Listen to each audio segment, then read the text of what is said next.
καλημέρα. Πάλι το εδώ. Εδώ, ναι. Good morning. Έλα μέσα, έλα. Welcome.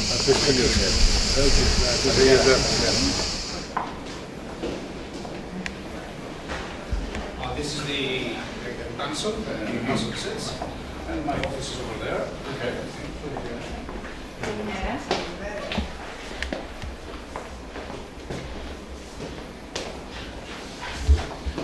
Very nice. Please be seated. Okay.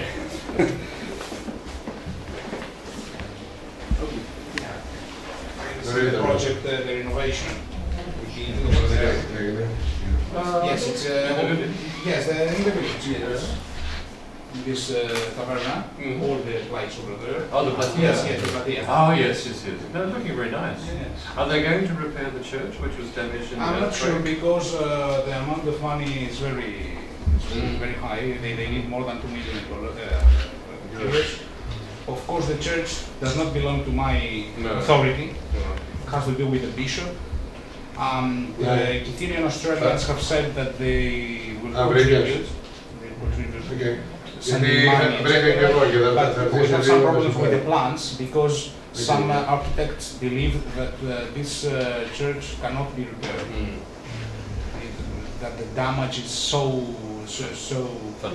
serious and so fundamental that it cannot be repaired. So we will see. Yes. Okay. But for the moment, it's very picturesque. Yes. Looks like lots of ruins in Greece. Here's another one. Of course. Keeping up with the tradition. Yes. Yes. Yes, progress. Yeah. Well, this church, I think it's the second time that it's getting damaged by an earthquake. Yes. Who is it? Yes, because Itata was damaged by an earthquake in 1915, 19 something, and the church was damaged again. So they built it in the same place, and in 2006, the earthquake made it ruin. There must be a fault line. Yes, I right think. there. Yes, I think that the land over there is not proper for building such a great, such a big building. Yes. When they had the earthquake recently in Lesbos, Yes, I know. I felt it in my office. Oh, really? In Athens. In Athens? Yeah. It was the most, in my 3 years there, it was the most severe. Oh, really? Feeling of an earthquake.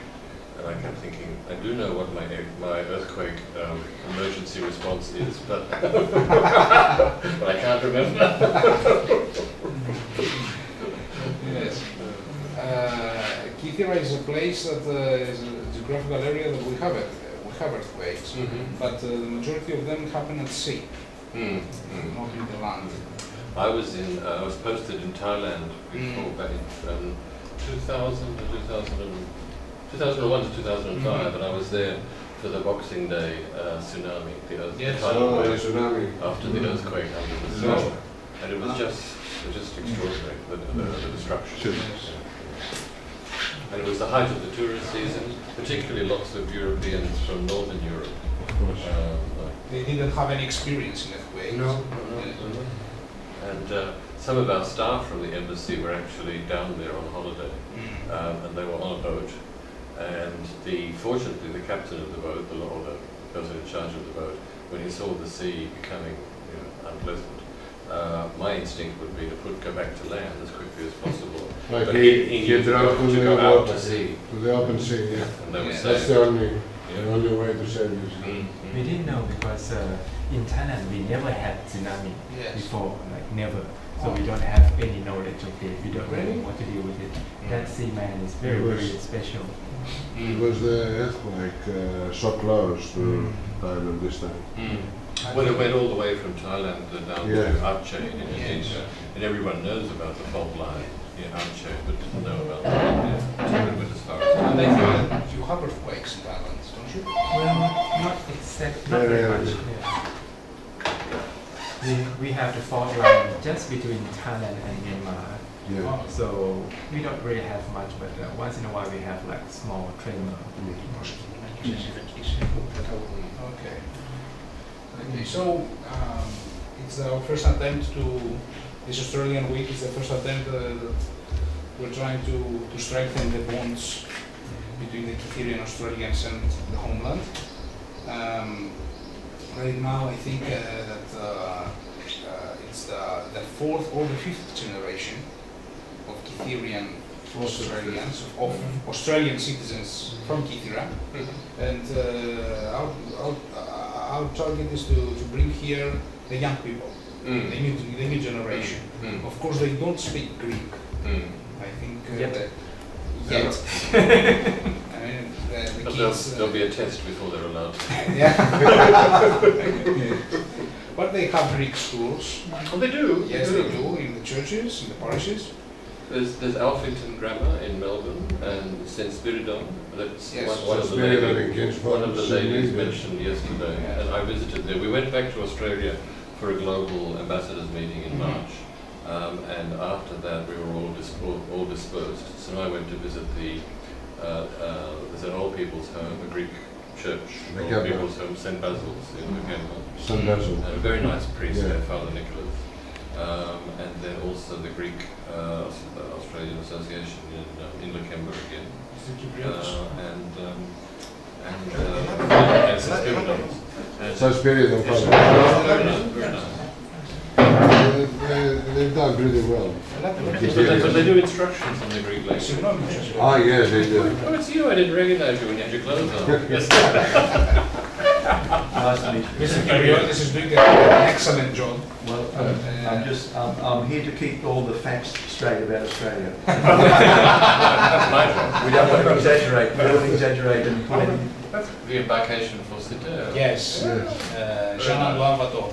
Yeah, what the here's? Yes. And there's another one. He made this drawing in order to be accepted to the French Academy of Arts. And he was not accepted the first time. And after that he made the second one with the same theme. This is the embarkation for Kythera, and the second one is the trip to Kythera. Ah, The voyage to Kythera. That's right. It's a bit right. different. Yes, yes. It's the same thing, it's the same idea, but it's a bit different. Yes. No, I knew that painting from a long time ago. It's one of my favorites. I like Watteau. But then the Michelin guide said that it was also an inspiration for Baudelaire. Yes. I didn't the know. poem. The poem. Oh, poem, is it? Poem, I yes. don't know that one. He says that Kythera is the island of the secrets of heart. Oh. So the island of desire. So the new movie. When you go to Hollywood. after buying your house on Long Island. I like a man with ambition.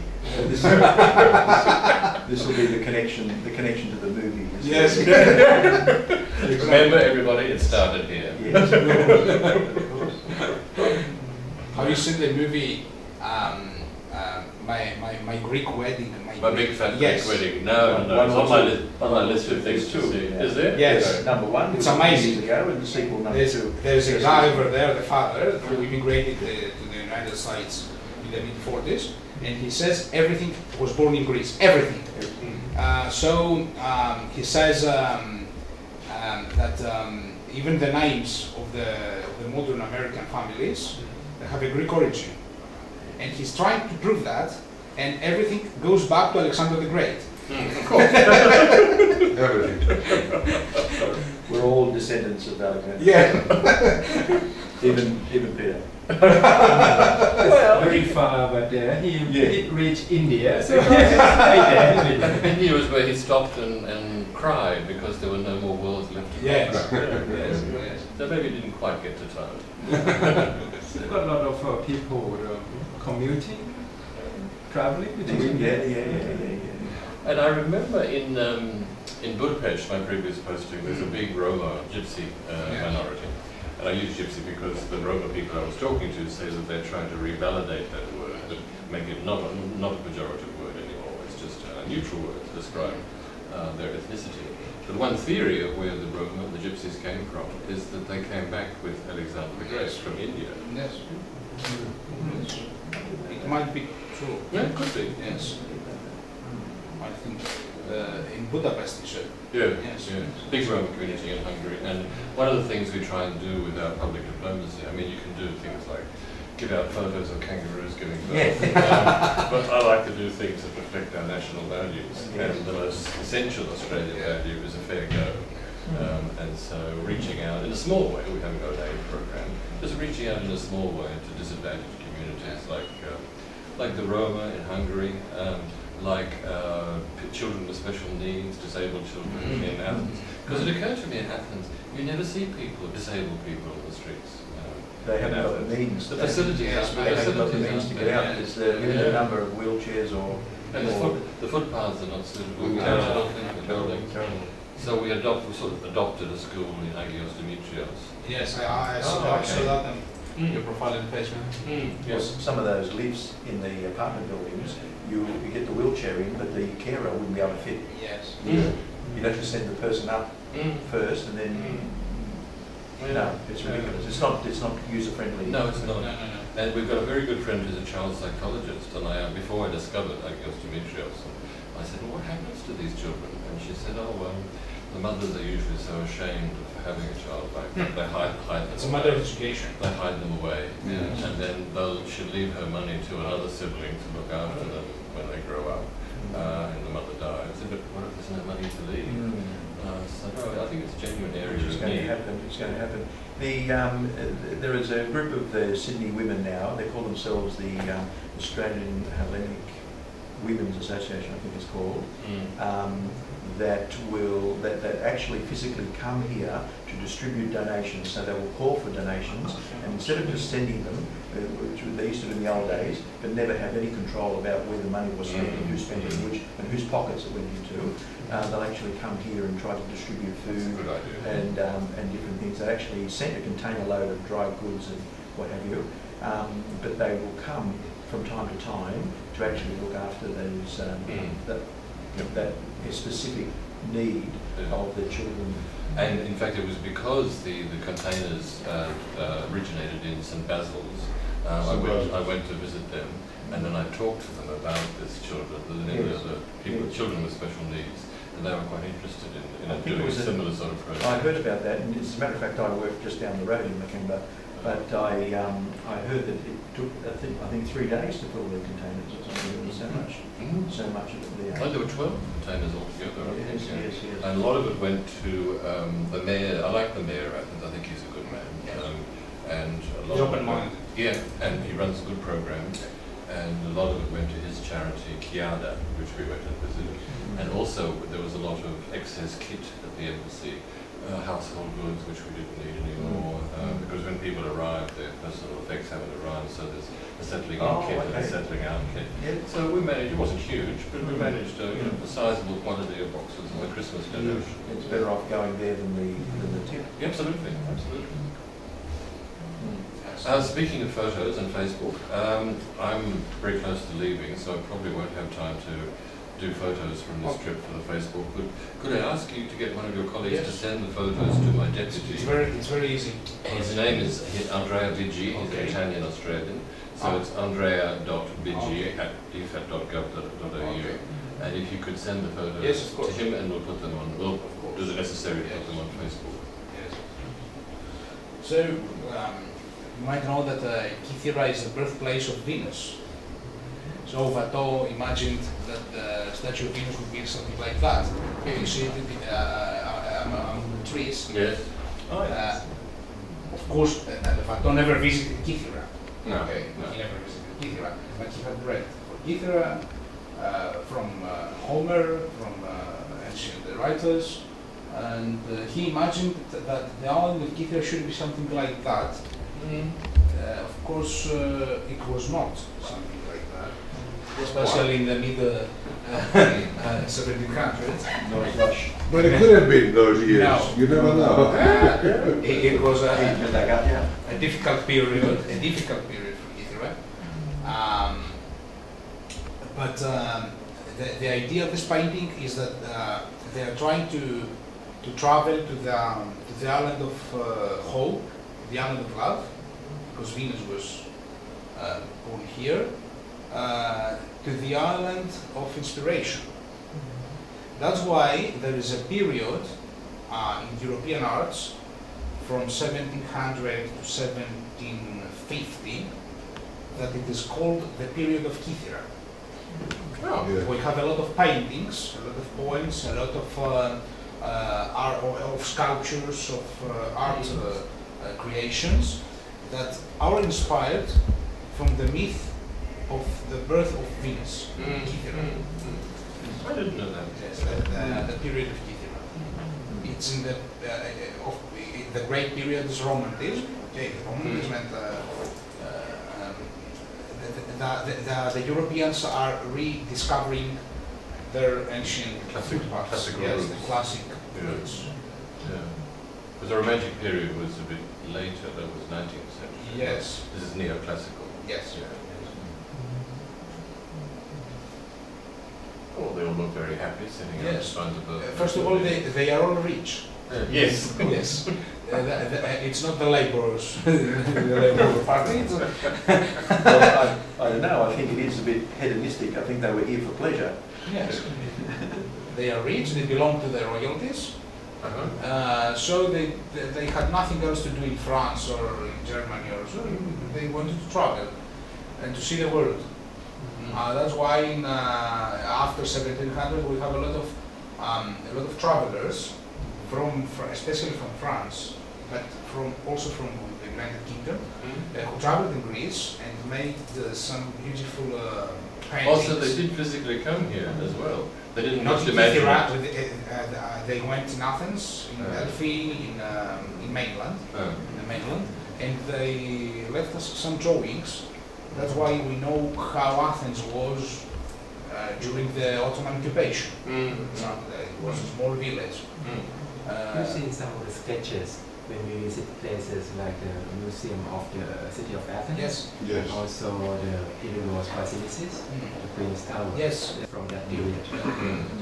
It was very small at independence, Athens. Yeah. 5,000 people Yeah. living there. In the reception room at the French residence, there's a beautiful wallpaper from the 19th century, which tells a story. And it's the story of the liberation. It's the Turkish forces retreating, and the liberation forces, but a very, very sparsely populated city and a village, really. It was But a beautiful wallpaper, which I gather was in a terrible state. It was very old and very dilapidated. So the previous French ambassador, who was a good friend, he advocated having it restored because the workshop in Alsace that made the original wallpaper, it dates from before the revolution and it's still in business, and they do have the original that you use for making wallpaper, but it was going to be very expensive, and so the French foreign ministry said no. But then because he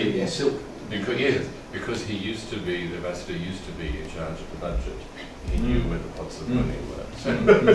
So he managed to get the necessary money to have it restored. It's very beautiful. Yes, I believe that the Athenians never thought that their village would become the capital of Greece with more than 5 million people. It was a small village, an agricultural village. Yes. They were all farmers. And the population of the suburbs, of the villages around Athens was much more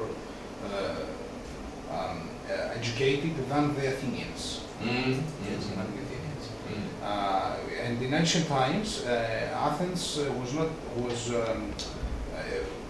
was created by the merge of 30 municipalities of Attica. There were 30 different city-states, actually, and they became one. They became the city-state of Athens.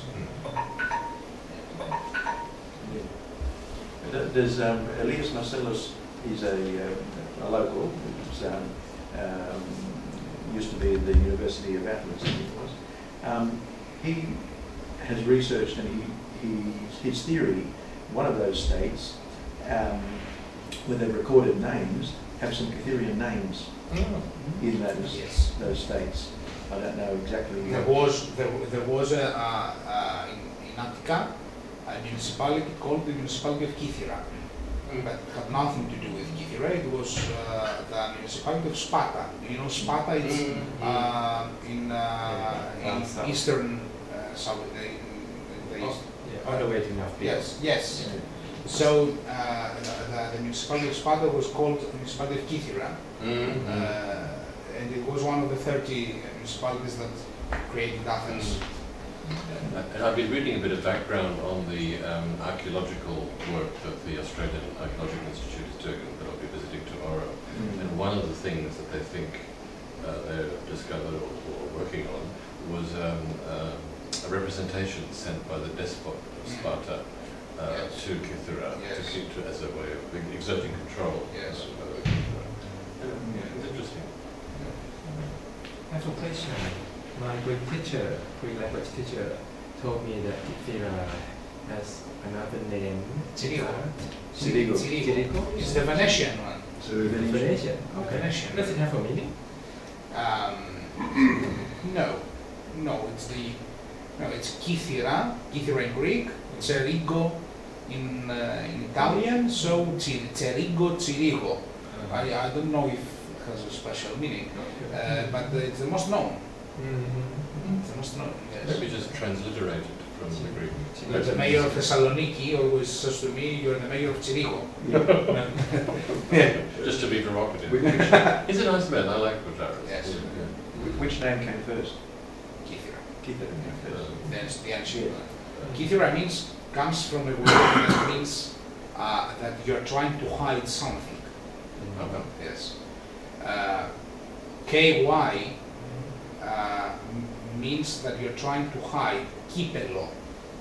Kipelo is the cup. Cup. CU. Cup. Kipelo. What is kipelo? It's that you hide the liquid inside something. So Kythera means that you're trying to hide your love, your inspiration, your something, or you're trying to discover the hidden things here in Kythera. That's the explanation of the word Kythera. Okay. And it comes from Homer. It's a word that comes from Homer. But CERIGO is the most known nowadays. And the bird? Was the bird something to hear out? Was part of the bird? Yes. Yes, Hetheru. Yes, there was a bird that had a name similar to Kythera in ancient times, but I don't know these details. Yes. Well, shall we have a coffee? Definitely. Yes. Jenny? They often talk about Kythera being the name of mystical dreams, unattainable. You never can get to paradise. Or it's just not, you can aspire towards it, but you never physically get there. And so the song, how does the song go? Kythera Podesta Rumi. We'll never find Kythera. They made a song about that. You'll never We lost the boat. you'll never find your paradise. You can keep trying to get there, but Kythera is paradise. Yes. And you can keep trying to get there, but you may never find it. I don't know why we have. I mean, so many Australians that come here have really... There must be something in it. Of course. Of course. I think it's got to do with your It's history. not only being rich. I've said it before. A lot of Australians have Greek names, and they've kept their Greek names, although early immigrants that came out to Australia wanted to assimilate, so they would shorten their name. So Georgopoulos, Zaravopoulos, all those became Poulos. Yes. It was too hard for the Australians, and in fact they even anglicised their names. So there's a lot of cafes, as we mentioned the other day. There are Peters and Co. or Peters Brothers, not the Greek name, because they wanted to be Australians as much as into the Australian culture. To assimilate. The second and third, It's easier to assimilate. It was easier to assimilate. second, third, and fourth generations have gone back to their Greek name, and they've often said to their parents, "Look, why didn't you send me to Greek school? I'm going to Greece. I can't speak the language." They blame their parents for not pushing them into things. They want to reinvent themselves as Greeks, and the Kytherians that are coming here are realising that their name Kasimatis or whatever has some meaning, has some foundation, has some heritage, and they go to their patrikos spiti and see, well, this is where my father played as a boy, or my grandfather was born here, or something like that. It's very touching, very, very emotional for these people. You know. and then they start spending money to fix up the house. So it's very good. No, there was somebody who was just appeared out of nowhere, was helping us to settle in, and in Mitata, and I picked up the Australian accent. Yes, Mr. Philip. Philip. Yeah, that's right. Sorry, this one. He was in Australia too. Yeah, he's 6 months in Yes. Ireland, and his uncle runs the local, runs the taverna. Yes. Yeah, Michaelis. Michaelis. Behind us, that's Yeah, right. he told me. He took you there last night. Yeah. Oh, you told him already? No, of course. It's only a small place. Well, that's where we had to go. And, he didn't offer the group. We didn't know the menu. Well, you definitely asked for the goose now. Yes. There was an Australian writing an article about staying in Cuba, and it's very villagey there. The hotels aren't very good, so you stay with families. And so the woman in charge of the boarding house was constantly on the phone gossiping. And so the Australian woman came back and the next morning at breakfast said, "Oh, I think I drank a bit too much last night." And the landlady said, "I know, I heard."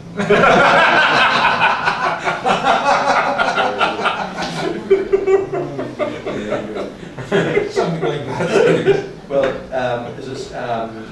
the ABC television people some years ago, I think could be over 10 years ago now, made a movie of Kitha called Gossips and Goats. Oh, really? So this was there were so many goats, but there are just as many gossips. A lot of movies. Gossips and goats. Yes.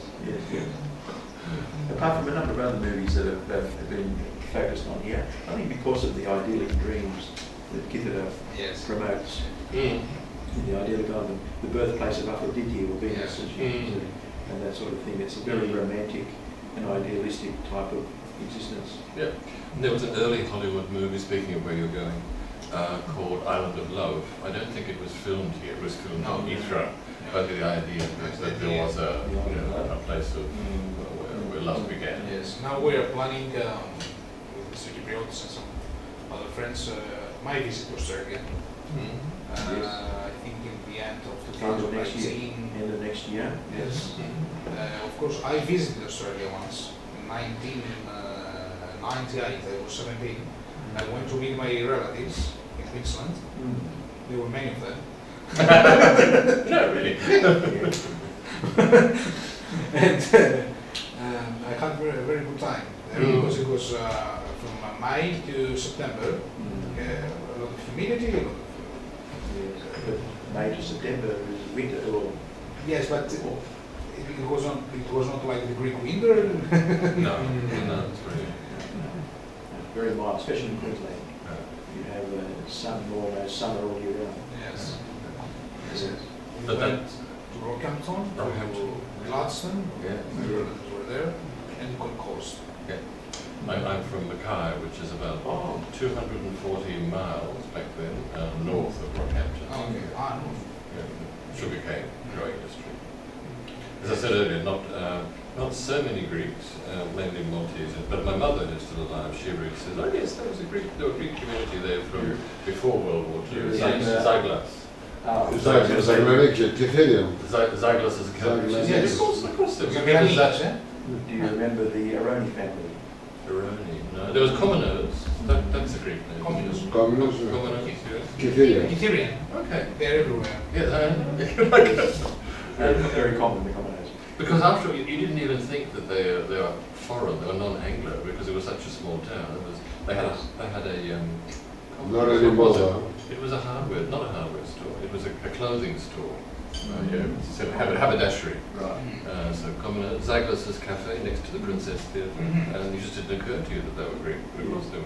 But the big influx after the war was Maltese and Italians, and they went through exactly that same phase. The first migrants wanted to assimilate, so we had my parents had a corner store, and there was a very proper gent who used to come in. He was called Mr. Cameron. You couldn't get more Scottish than that, but his real name was Camilleri. He was from Montana. And then their children were the ones that I went to school with, and they were also focused on belonging. They wanted to belong to the mainstream society. Thank you very much. It's the third generation afterwards that, as you said, they want to discover where they came from. Yes. So they're the ones who are coming back. Well, a bit before you then would have been the Cerrone family, but even those were born there. That's probably why you didn't pick them up as foreigners. They're actually born in Queensland. Yeah. No, my mother about 8 Greek families in the Cardiff. Easily. One of them would have been Erroneous. That's good. Very good for some. No, I won't, thank you. Can I have yours? Thank you. I must not be eater, I'll drop it on my shirt. I'm dreadful for the photo op. Okay. So the weather's cooled down nicely for the soccer match. Yes. Yes. It's the second one, I It's see. the second one, yes. The first one was last year. It was an idea of Irini. Yes. Bravo, bravo. And she's a donator for the cup and the Medals and yes, the medals. The jerseys. All the organize things. everything cleaning. Yes. There. Her uncle, Panagiotis Maggiros, is the donator for the field. The field. The field, They the made the field. Yes, he made the field The at main the field. early beginning. And he owns an industry in Australia called Frutex. I know that. I've heard of it. Yeah, they supply Yes, it's cake a shops. food company. Yes, yes. Supply, He's supply here to supermarkets organize. and Right, big. right. He's one of the most known Cyprian businessmen in Australia. He visits Kythera each year. He does a lot of things. He made this field. You were seeing this afternoon at the Yes. soccer. Okay, good. It's very important for us to have this quality infrastructure because we were not able to do it by ourselves. Yeah. Last year he made another field for tennis court, Tennis. basketball and Yeah. a triple one. The whole thing started a few years ago with the donation from the church of the Yes, land. yes. The land was donated by the church, And and he made the Father Panagiotis got together a few Yes. people with George Harros and his wife and a couple of others, and Peter Magos was involved as well. But even though the land was donated, it took a lot to build the actual soccer field. Yes. So Peter decided to put a lot of money into the thing, far beyond anybody else's dreams really, and he made it happen. And so after that, a year or two later, they extended the soccer field area to an entire sporting complex, and there's a combined basketball court. You put a tennis net across it, and it becomes a tennis court. So it's a combination basketball tennis. Notice this year there's a few seats, like a mini grandstand there. The association, Κυθηρων Association of Australia, donated some seating for the soccer field, for the coach and the reserve players, etc., playing in the winter time with the pouring rain or whatever. So it's been a combined effort, but far and above, Peter has been the major contributor to the whole thing, and of course he's got his name up there, and also the Australian flag. a few flags. But I think he's also dedicated it to his father. Yes. Oh, nice. He's got his father's name up His there. father was a priest. Yeah. Yes. But there are a few others, benefactors, that luckily they've been around and survived where the council can't and hasn't been able to put money in. Some other benefactors have come up and paid the money. Yes. The association has tried in its small way as well. There's another benefactor who's long since passed away, Nicholas Anthony Aroni. His estate is being managed by some trustees, and from time to time they're asked, and they do, donate funding for various projects alongside everybody else. It may not be a coordinated effort, unfortunately. It's some here, something's done here, some there, some over there. There's no provision to tie it all together as such. That may be something we could look at in the future to get everybody donating to the same thing, but I'm not sure how that's going to work. But individually, there's quite a few people that need to be thanked, as well as the council. That's good. Notice the new signs, all the signs that you see around the place are all been put up last year. And the water hydrants. Yes. I heard about that. Yeah. I felt sorry for you. Well, I felt sympathy for you. Because you were there having just a nice cup of coffee at the fair, the market yesterday, and out comes someone wanting to know about their water supply. But Occupational hazards. but when I visited Castellorizo, Daily matters. yes, Yes. I visited Castellorizo, one of the what's her name? Rosalind, is it Geronimos? Nicolaus. She's got a hotel on Rhodes and another one in Castellorizo, the Mengistu Hotel. And lovely lady, she's our consular ward for that part of town. So she rounded up all the local Greek Australians, Castellorizo Australians. And the first question after I did my little speech was some woman came up and said, "Have you got any power?" Well, I can issue a passport, I can declare war. In between it gets a bit vague. What did you have in mind? But it appears there's a desalinization plant which is broken down and the government hasn't got the money to repair, central government hasn't got the money to repair it. Therefore a water boat comes every now and then and fills the tanks. But it comes not often enough and so the island runs out of water. And what can I do to restore the water supply to Castellorizo? Darling, can you imagine the Greek ambassador in Canberra going in and saying the quality of municipal services in Queanbeyan is just an absolute scandal. We tell him to go away and bugger off. Sorry. There's a limit to what I can do. But then Rosalind was saying, even though they know the water supply is limited, and it is another week until the water boat comes, they're still using fresh water to clean the doorsteps. Yes. This is the main problem. This is the main problem. They are not following any regulation. No. Because if they did not do this thing, we would have a lot of water, no problems, no nothing. But everybody is using the water to for the plants, they waste it. They are washing the roads. Yeah. Yes. I remember back then in Sydney a few years ago, we had water restrictions. Yes. In Sydney. And everybody abided by the restrictions. Yes. No watering the lawns, no washing the cars, no. We got by. Yes. But Yes, but this Greek mentality, it's not exactly like we have to change it. Like that joke about the Jewish and the Greek MP in Australia. So, Yes. and then the Greek, what line?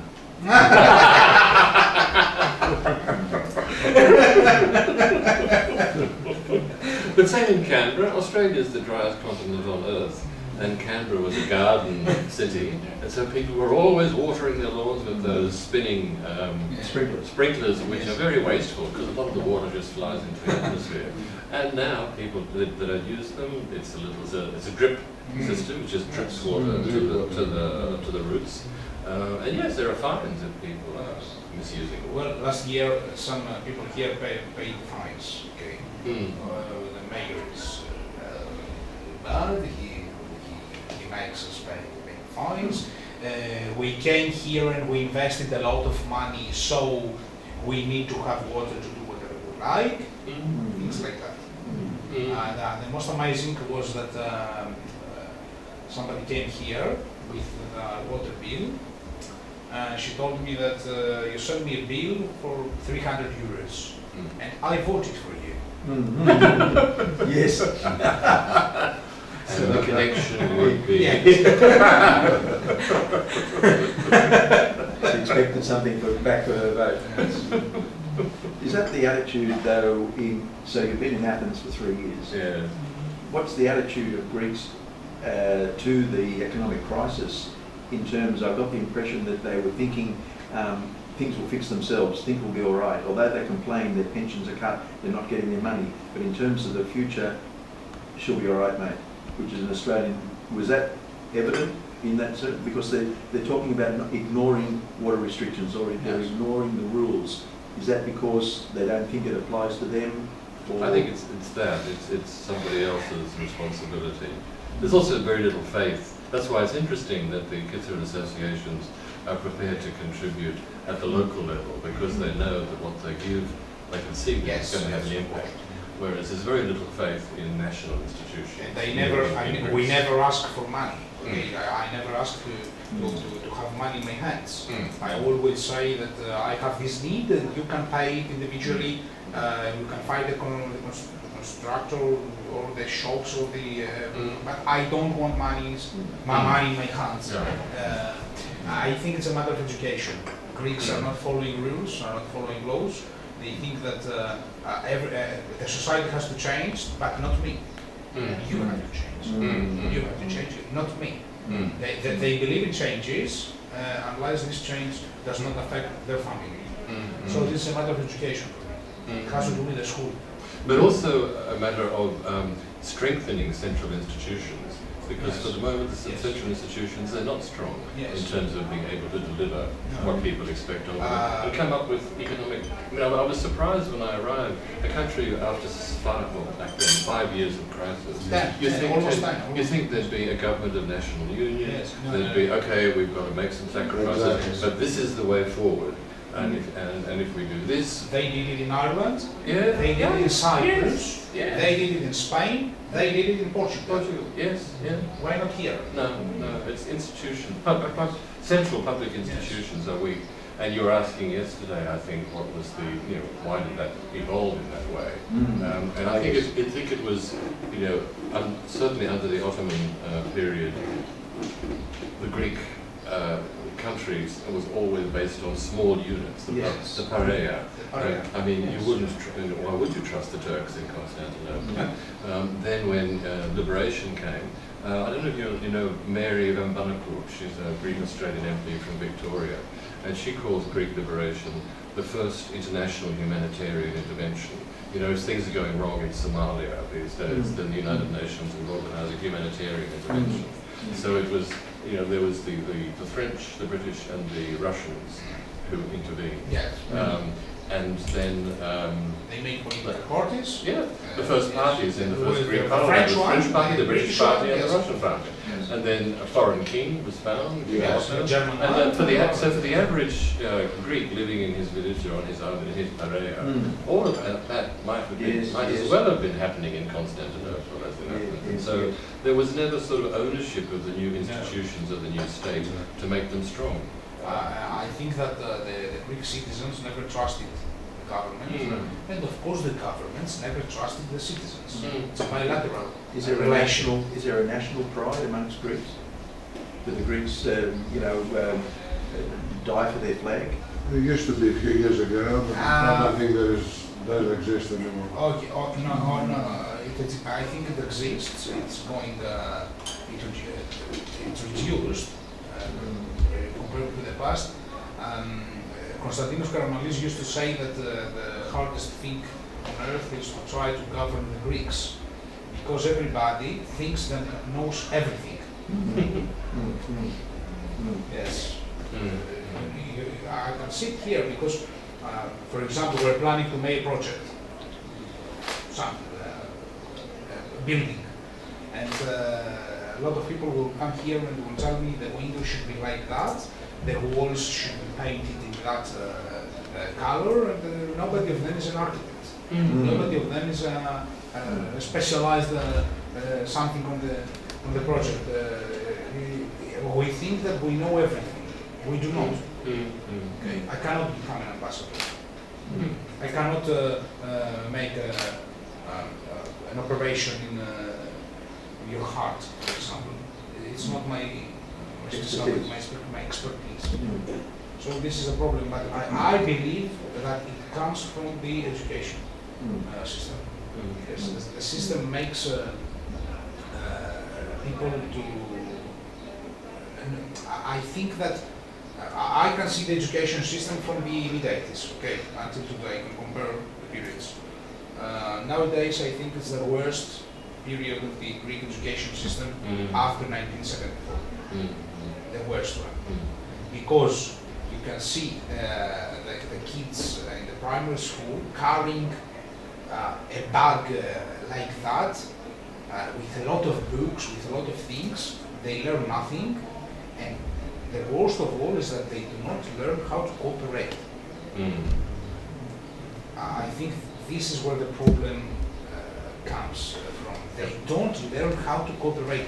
They are not becoming a team. They are individuals. It's a very key word. When I arrived and I was looking around at, what has Greece got that could be turned into a motor to help to grow the Greek economy? And I discovered, for instance, there's very good Greek wines, excellent Greek wine. Whereas outside of Greece, you think Greek wine, you think Retsina. Retsina can take you only so far. But there are these fantastic boutique Greek wineries, incredibly good quality food. All the olive oil that you make, which is then sent to Italy and rebranded as Italian. Is that right? That's the best olive oil. Yes, on the this is planet. true. Yes. This is totally But I true. was saying to the Greek friends and colleagues, sort of, why don't you sort of cooperate to, because you can't do it with a single boutique winery or olive grove. You've got to cooperate. And then the Greeks said to me, yes, but that means cooperation. That's one thing we don't do. Unfortunately. Okay. So, good luck. let's exchange the gifts and go first to the balcony. You can see the Venetian castle here. We will walk to the exhibition. Okay.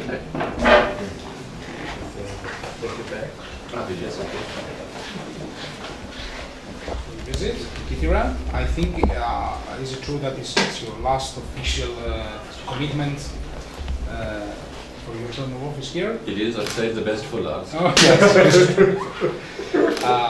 As you know, we are very proud for many things in Kythera, but one of them is the mechanism of Antikythera, which was found at the bottom of the sea of Antikythera. So this is the bottom of the sea of Antikythera, where the mechanism and the ancient shipwreck of Antikythera was found. This is for you, for your office. Thank you. In Australia, wherever you want. Okay. Κύριε Δήμαρχο, κοίτα. Ναι. We'll do a shake.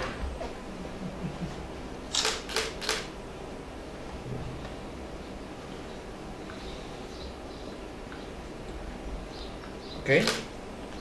And you can find the latest research results about the mechanism in this book.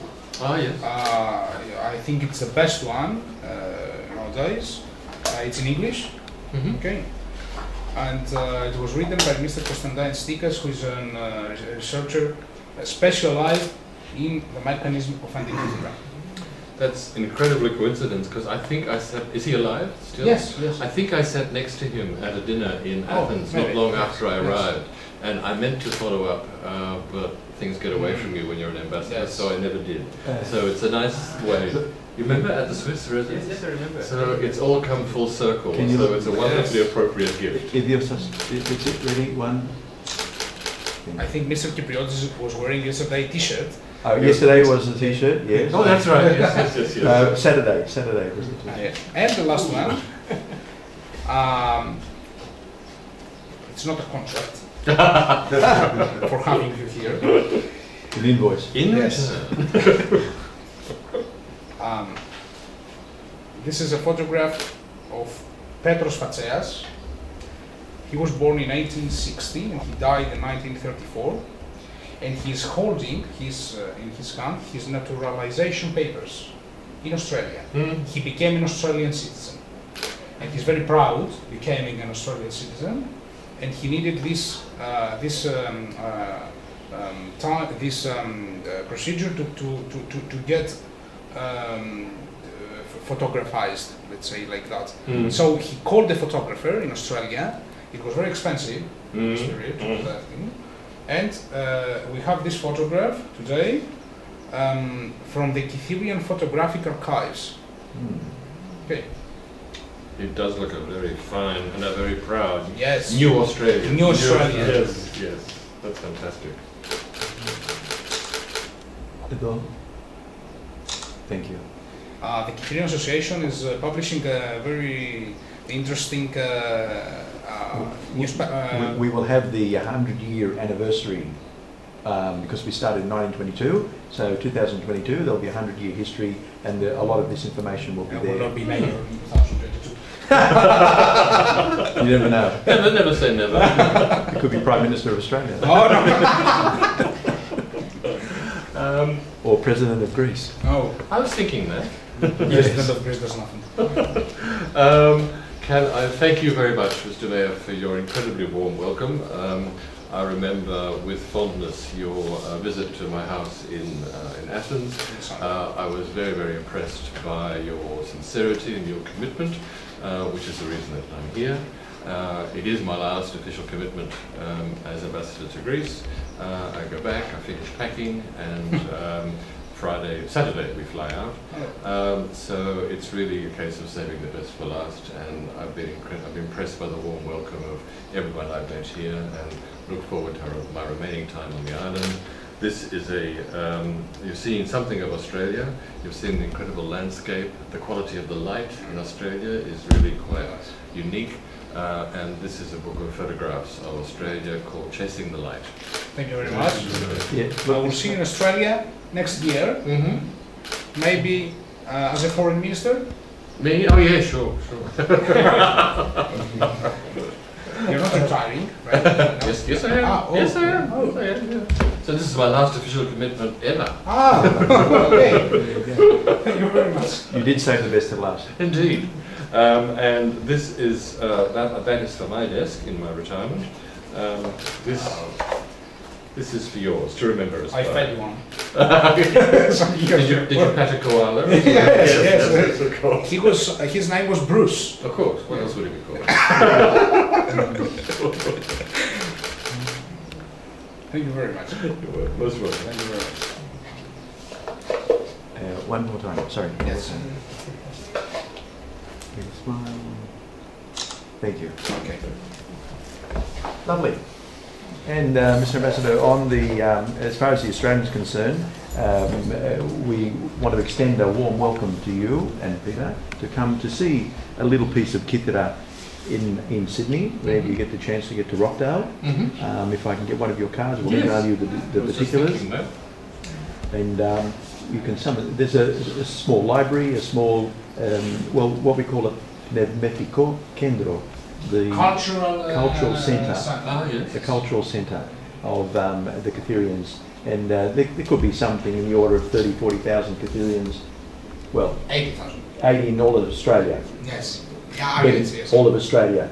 In Sydney, there'd be a third of that, perhaps. Not all of them are members, of course, and this is something that we'd like to address somehow. If you could try to manipulate the census that goes out to everybody, compulsorily they have to write questions, answer questions. If one of them says your nationality, are you Greek, are you Maltese, are you Chinese or something, but if there could be, are you Kytherian? Then we could know exactly how many. Where you are, we know where you live. Yes. Okay. We know anything. I have a request. This exhibition that we're going to open is a small one, because we didn't have enough time to collect the pictures and all these things. I think that we could transfer this exhibition in Sydney during my visit over there. So of course we will make a better work, and we will also publish a book, a catalogue or a book, yes, in Greek and English, showing the history of the Kytherians in Australia. We have more than a year. And you have our support. Yes, I think I will have your support, and your support. You will be there. You will be a free man. Yes. That's what the Irish ambassador told me here last year. He was a very nice guy. Noel Kilkenny. Yes. Yes. And he told me, I'm going back home, I will be a free man. He and his wife Honora, they're very good friends. Yes, they came here. And we're going to, they're from the same part of Ireland that my ancestors came from, Okay. County Clare, and we're going to visit them before we go back. Yes, Lovely made a great impression to me. I'll tell them that we've met you. Yes, he came here. Yeah, Because Kythira is the birthplace of the mother of the national writer of Japan, whose father was Irish. He was an Irish doctor. He was a doctor in Kythira. He married a Kytherian wife, and the son became the national writer of Japan, Lefkadios And a poet. Yes, and a poet. Yes, and a poet. Lefkadios Hen. So he came last year with the ambassador of Japan. Yes, yeah. Also left, I think. He's leaving. Yes, July. Yeah. And we had the opportunity to talk for a lot of things. It was a very nice day. Yes. So, Let's go. that's the reason why I'm still here. One of the reasons. If you're in Greek and English, Lovely. you can read a lot of things. And I can study Greek from it too. Yes.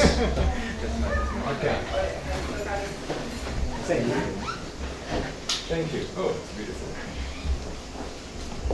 So, this is the central village, the central place of Chora. Chora is the capital of Kythera. Yes. Of course, it's not the most populated village. It's not. It's just the capital that has to do with the services, the municipality, the taxation department, all these things. Like Canberra. Yes, it's the same thing. It's the same. Yes, because when it's 3 o'clock or 4 o'clock, you see nobody. Nobody. Even the cows. And over there, you can see the Venetian castle. It was built in 1502. It was called the Eye of the Aegean Sea. Venetians, because they could have the control of Crete, and it's the entrance of the Aegean in the Mediterranean. This is the entrance. So everybody that goes everywhere has to pass through here. They make this castle.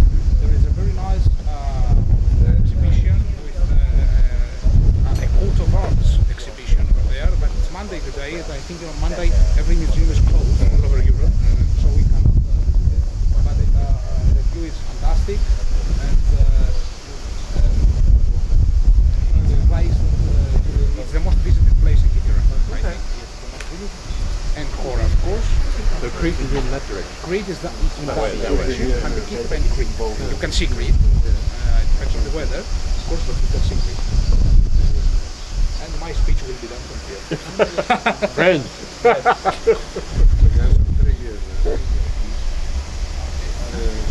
Να βγάλουμε κάποιες φωτογραφίες, δηλαδή, some photos. The Australian flag. Έχει ίδιο. Δεν πειράζει.